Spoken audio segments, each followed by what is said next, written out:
Good afternoon sa inyo. Ayan, kasalukuyan nagpapakain tayo ng mga ibon ngayon. Ayan, 5:03 na. Ayan, 5:03 na ng hapon. Ayan. Hindi tayo nagpaawala ngayon kasi bukas first training na natin ng PUF sa Concepcion Tarlac. So ngayon, nirest ko muna yung mga ibon natin kasi bukas kaarga tayo. Tapos, ewan ko kung ano, kung ikaarga ko na yung mga naka-BBC ko, mga abel yan. Papakain tayo ngayon. Sige, kain kayo. So ito yung pagkain ng ibon natin. Ayan. Ayan yung pagkain ng ibon natin. Napakaganda oh, solid oh. Ayan. Sariling ano lang natin yan. Sariling mix lang natin yan mga abel oh. Ayan mga abel oh. Kain sila. Then dito, ayan, papakain din tayo ng mga ibang breeder dito. Kasi yung lalagyanan kasi natin ng patukaan is kulang. So ang hindi nakain sa atin isa si Jansen President at saka si Campius. Tatlo pa ang hindi nakain sa atin.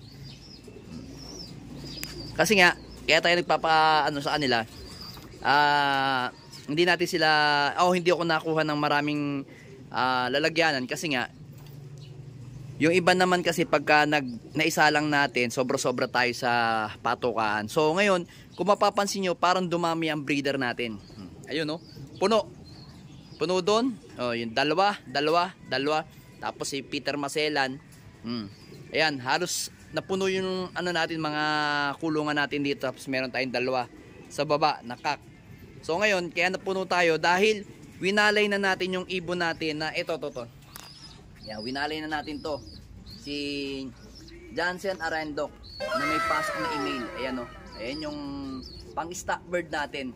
Winalay na kasi natin. Baka natatakot kasi ako doon. Kasi nga, magti-training na tayo. Possible kasi maraming madalang virus yung ibon natin na galing sa arera. So, syempre, hindi maiwasan yan. Eye cold o kaya yung tinatawag nating adeno. So, may mga vaccine naman yung mga ibon natin. So, iniingatan ko lang yung mga stock bird natin kagaya nito. Anak to ni Pula, tapos ni Jansen Arandok ng kumpare ko, si Jun. Ayan, young bird nga siya ng BBC ngayon kasi ginawa nating stock. Yan yung ibon natin. No? Solid na ibon. No? Ayan. So ngayon, kanina umaga, kahapon pala, kagabi. Kagabi ko siya winalay. Inalagay ko na siya dyan. Ngayon medyo nagaano pa siya, naninibago pa siya sa loop niya. Pero dyan natatanda yung ibon na yan.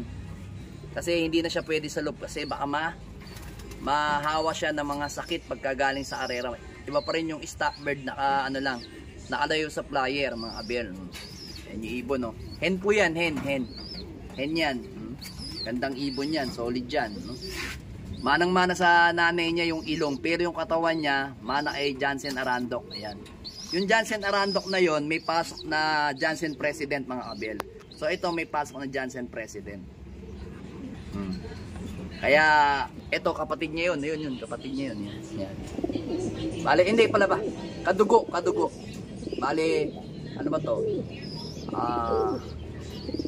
Pag ano ba? Tama. Tiyahin niya to. Tapos ito tiyuhin niya yan. Yan mga abel oh.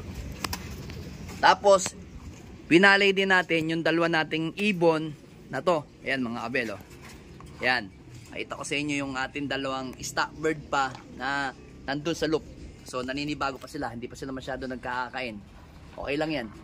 Magsasanay din sila. So ito is lahi ni Turgiselis. Nilagyan ba natin lights? Mas maganda. Yan oh. Lahi yan ni Turgiselis na binigay sa atin ng kumpare natin na si paring Agor ng Nasugbo. Ayan. Kasi sabi ko, pre meron ka palang Victor Lim na Turgiselis. Oo, meron ako. Sabi ko, wow, ganda. Sabi ko, gusto mo bigyan kita ng anak? Pang second class. Sabi ko, ikaw, sige. Talagang umano kasi legit talagang galing kay Sir Turgiselis eh.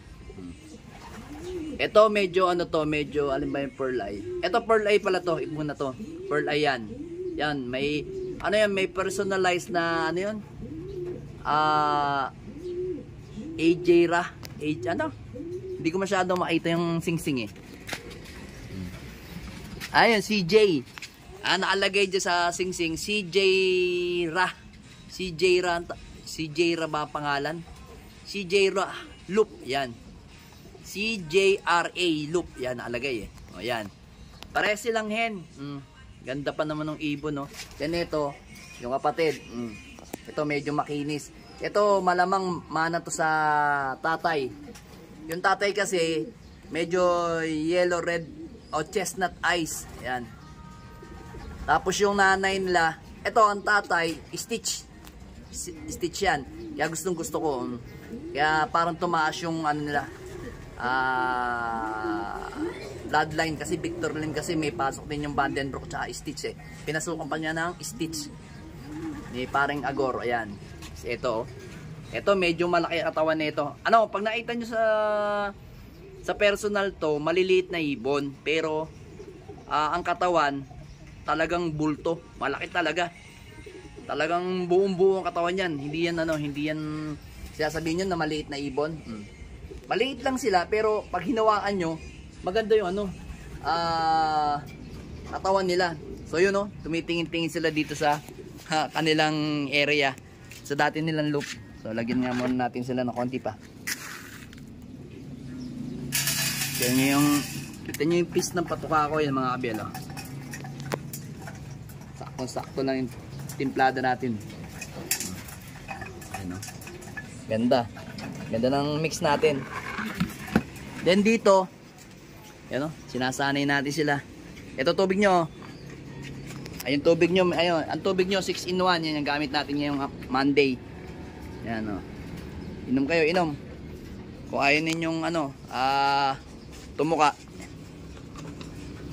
So yan, lagyan nga natin itong sobra-sobra. Okay, inom. Inom lang kayo. Ayan. Yung iba bibigyan natin mamaya. Ayan o, nagwawala na. So ito talaga, ayun yung ano. O, ibigay na lang natin ito dito. Ayan. Inom na, Peter. Ayan. Ayan yung Peter natin. So malapit na nga siyang i-breed. Si Peter na yan is i-breed natin yan kay yun, dun sa isang ibon natin sa inbreed Vandenbroek na yan. Ayan. Diyan natin siya. O, konti na lang, konting kembot na lang. O. Ayan o. Solid yung ano, solid yung ginagamit natin na cod liver oil. Ang bilis magpa-kondisyon ng ibon. Solid talaga. Solid magpa-kondisyon ng mga ibon. Ito pa o. Ito si ano, Peter B. Winalay natin kasi si Peter B is gagamitin natin dito kay Peter Maselan. Yan. Yan na yung magiging asawa niya. Yung mga anak niyan is gagamitin natin ng summer. Kasi kalimitan kasi itong Peter Maselan na to, summer kasi talagang magagaling ang mga anak. Summer at saka winter. Solid. Hindi ko pa to nagagamit sa south mga kabel tong lahi nito.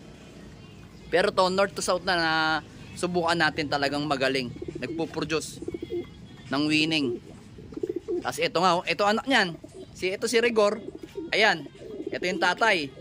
Ito at saka to mag-ama. Tapos ayun pa, si Miss Peter at saka yun, ama niya yan. So dumadami na nga lahi ni ano, ni Miss Peter B. Tapos papasukan pa natin ng mga Jansen na gano'n, Aranto ko yan. Sorry dyan, tsaka Peter. Ito, kapatid niya to. Ito at saka to, magkapatid, magkadugo. Pero ito kasi mas mataas ang pasok ng Peter malapot, kita nyo, condition na condition yung ibon, no? Solid oh. Solid yung ibon, ayan oh. Ayan. Solid na solid oh. Nalabo lang eh. Ayan oh. Solid oh. Kasi ito, konting kembot. Winalay natin si Jansen Arandok kasi napagtanto ko medyo bata pa to, kaya hindi pa nagsisimilya. So ayaw kong sayangin muna yung panahon natin sa pagbibreed. So ang kailangan muna natin subukan talaga is etong si Peter Maselan at saka si Peter B. Yan. Kasi ito magaling talaga to. So tagal nito. Ang napalabas ko lang dito yung inbreed Vandenbroek, tapos inbreed na balik sa tatay. So ngayon pagkatapos nun hindi ko na siya na-breed kasi ayaw talaga niya mamares. Ngayon condition na. So paparisan na natin siguro by bago matapos ang August, yan. Paparis na natin kay Peter B. O yan.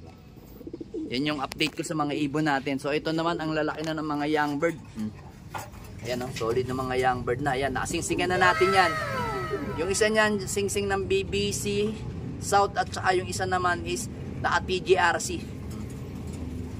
Then ito na, ito naman susunod na mapipisa mga kabyel. Yan. Yan, malapit na. Ayan, i-update ko kayo pagka napisa na itong egg na to. Medyo lema.